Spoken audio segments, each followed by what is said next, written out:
Malawakang water disinfection isinasagawa sa San Fernando City, La Union matapos malubog sa baha ang karamihan sa water sources noong Hulyo. Sundan sa report. Tuloy-tuloy ang water disinfection ng City Health Office sa mga water source na nalubog sa baha nang maranasan ng sunod-sunod na bagyo't habagat sa San Fernando City, La Union. Sa ngayon, nasa mahigit 600 water sources na ang isinailalim sa water disinfection ng CHO.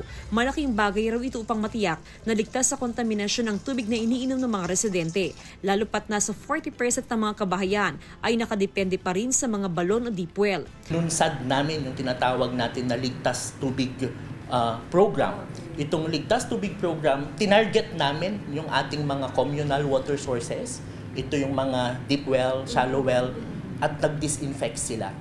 Simula noong huling linggo ng Hulyo hanggang noong nakaraang linggo, nakapagtala ang City Health Office ng 28 na kaso ng acute watery diarrhea.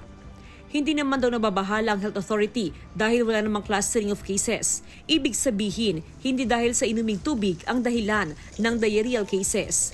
Yung mga kaso namin na naitatala regarding acute watery diarrhea, hindi sila galing sa tubig, pero galing mainly sa poor food handling naman. Sa kabila nito, patuloy na pinag-iingat ng Health Authority ang publiko para makaiwas sa ganitong uri ng mga sakit.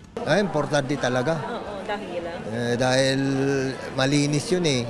Sakaling makaranas ng anumang sintomas, panawagan ng otoridad na magtungo sa pinakamalapit na paggamutan para makaiwas sa anumang komplikasyon.